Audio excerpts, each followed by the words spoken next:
મિત્રો હજી બબ્બર શેર બાકી છે. કાંતિ દાદા રોજ વંદા હિન્દી દાદા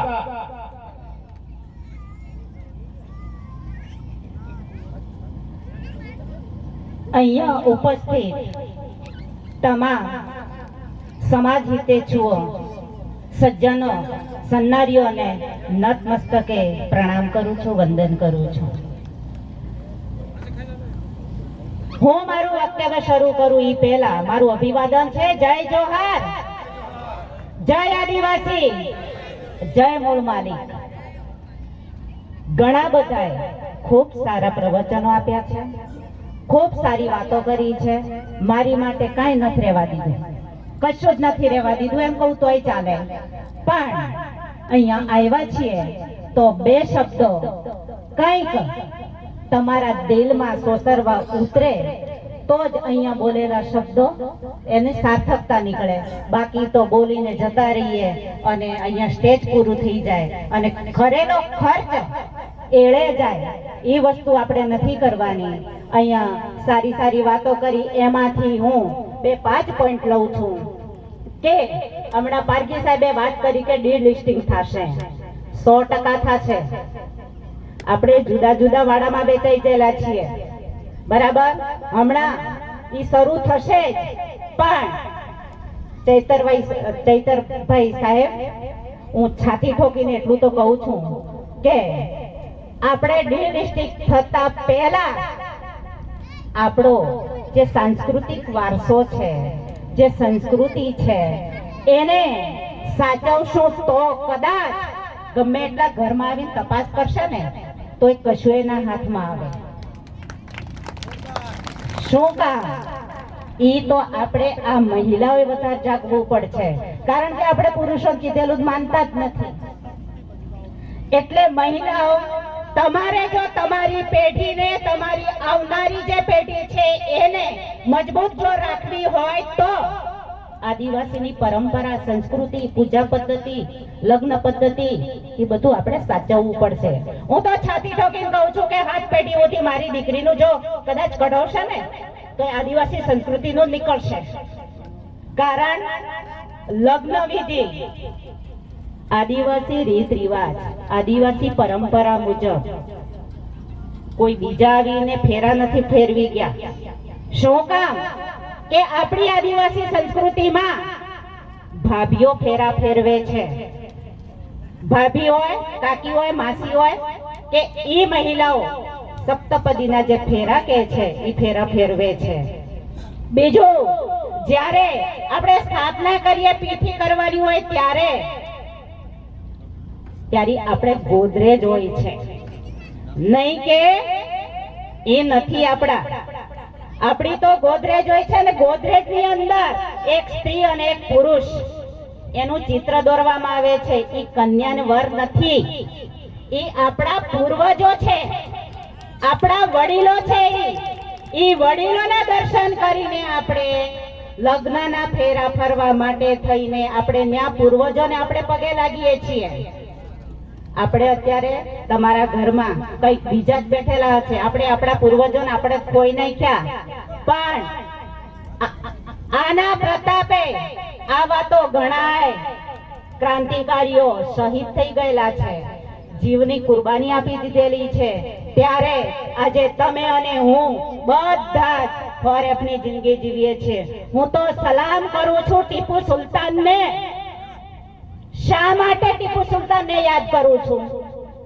એક સમય એવો હતો, આપણી આ મહિલાઓ જે બેઠી છે ને એને આ સ્તન ઢાંકવાનો પણ આપણને અધિકાર નહોતો. એ અધિકાર અપાવનાર ટીપુ સુલતાન હતા. અને એ જે અધિકાર અપાવ્યો તો અમુક જે વિરોધીઓ હતા ને એને વિરોધ કર્યો, પણ ટીપુ સુલતાને તો 800 માણસોને કતલેઆમ કરીને. શા માટે? સ્ત્રીને સ્તન ઢાંકવાનો અધિકાર ના હોય? અરે ઈ સ્તન ઢાંકવાનો અધિકાર મેળવવા માટે ટીપુ સુલતાન જો આગળ આવીને કામ કરતા હોય તો એને શા માટે આપણે ના યાદ કરીએ? યાદ કરવા જોઈએ. બીજું, તમને શિક્ષણનો અધિકાર નહોતો, મને નહોતો, તમને નહોતો. ગઈ પેઢીમાં તો શિક્ષણ અપાવવા માટે સાવિત્રીબાઈ ફૂલે એનું આખું જે જીવન છે ને એને હાડમારીમાં વેઠી નાખ્યું. શું કામ? સ્ત્રીઓને શિક્ષણ આપવા માટે, સ્ત્રીઓને શિક્ષણ મળે ઈ માટે થઈને દેશ તો આઝાદ થયો. ઈ પહેલા એને 40 સ્કૂલો ખોલી નાખી હતી. ત્યારે આપણને શિક્ષણ મળ્યું છે અને સરસ મજાની સાડી પહેરીને અને હાથમાં માઇક લઈને આજે બોલતા આપણે થયા છીએ. અને બીજું છે બંધારણના લીધે જે કઈ નિયમો કે જે કઈ બંધારણના આર્ટિકલો જેટલા આપણા આદિવાસીને લાગુ પડે છે એ બાબા સાહેબની દેન છે. એટલે આપણા જો સાચા ભગવાનો જો કહેવાતા હોય ને તો આપણી માટે જે લડ્યા છે, આપણી માટે જેને જીવ કુરબાન કર્યો છે એ આપણા સાચા ભગવાનો છે. એને આપણે નમન કરીએ. આપણા પૂજા રૂમમાં તો આપણા ક્રાંતિકારીઓની છબીઓ હોવી જોવે. એને આપણે યાદ કરીએ, એને આપણે નમન કરીએ. પણ આપણા ગોખલામાં તો કોક બીજા આવીને ઘૂસપેઠી કરેલી છે. બરાબર? તે ઈ જે ગોખલામાં ભરાવેલા છે ને ઈ તમને છે ને કઈ નહીં આપે, કશું જ ના આપે, ગુલામી તરફ લઈ જશે. તમારી જે માનસિક ગુલામી છે ને, મગજની અંદર જે હાવી થઈ ગયેલું છે ને ઈ બહાર કાઢવા માટે તમારે છે ને તર્ક કરવો પડશે. તર્ક કરશો તો ખ્યાલ આવશે કે જ્યારે બંધારણ નહોતું ઘડાયું ત્યારે મોઢામાંથી જન્મ થતો તો માણસોનો. જ્યારે બંધારણ ઘડાયું ને ત્યારે મોઢામાંથી જન્મ થતા બંધ થઈ ગયા. સાચું છે કે નહીં? બંધારણ ઘડાયા પછી બધું બંધ થઈ ગયું. એ પહેલા ઘણું બધું હતું જે મારે નથી કેવું, તમે બધા જાણો છો, વીણો છો, સમજો છો. પણ આજે પ્રમાણ કરતા થોડુંક વધારે કહેવાનું હોય તો ક્ષમા ચાહું છું. પણ આજે આ મંડપ, આ નેજા હેઠળ ગામો ગામથી જે એકત્રિત થયેલા છે તમામ સ્નેહીજનોને લાખ જોહાર. અને કાર્યક્રમનું આયોજન કરનાર એવા મારા ખ્યાલથી તો ચૈતન્ય દાદા, અમારા આ એરિયામાં લગભગ બિરસા મુંડાનું સ્વરૂપ આ ભાઈ છે, સમીર દાદા છે. તો સમીરભાઈ, તમારા પિતા અહીંયા છે હાજર, તો તમારા પિતાને બોલાવો અહીંયા સ્ટેજ ઉપર. કારણ કે આવા સપૂતો એનો ઉછેર કરવો ને એ જેવા તેવાનું કામ નથી. મનુભાઈ હોય તો અહીંયા આવે સ્ટેજ ઉપર. અને તમારા સાથી જે આ ટીમ જે કામ કરે છે એ ટીમને પણ મારે બિરદાવવાની છે.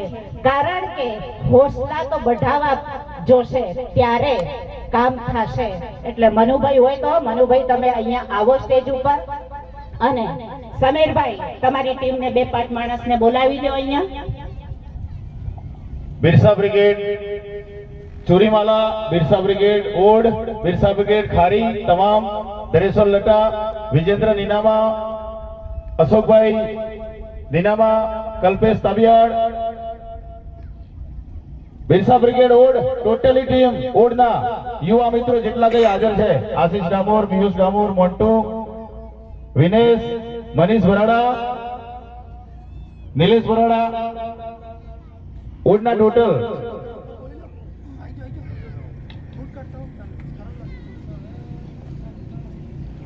અશ્વિનભાઈ, જિગ્નેશભાઈ, હિતેશભાઈ ડોક્ટર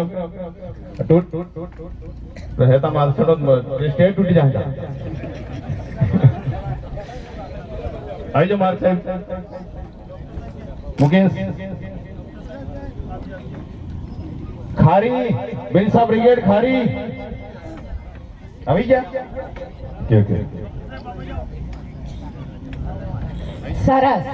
સમાજ માટે દિન રાત કામ કરનારાઓ આ આદિવાસીના યુવાનો, એ યુવાનોને કામ કરવાની ધગસ ખૂબ આગળ ને આગળ વધતી રહે એ માટે બેઠેલા તમામ સૌ સ્નેહીજનો કરતાલ ધ્વનિથી, તાળીના ધબકારાથી આ લોકોને વધાવજો. એમનો ઉત્સાહ ખૂબ આગળ વધે એવી આપણે શુભકામના એમને ઈચ્છીએ છીએ. એક જ મિનિટ છે.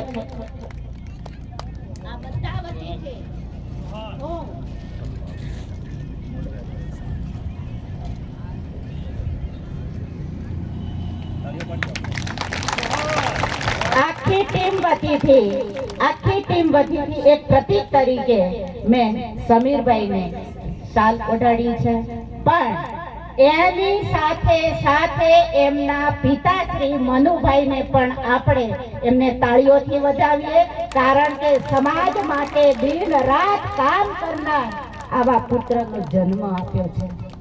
આપણે આવા સમીરભાઈ જેવા અનેક યુવાનો તૈયાર થાય એ માટે ખૂબ ખૂબ સમીરભાઈ તમારા અનુયાયીઓ હજી પણ વધારતા રહો એવી અમ તરફથી શુભેચ્છા પાઠવીએ છીએ. જય જોહાર, જય આદિવાસી.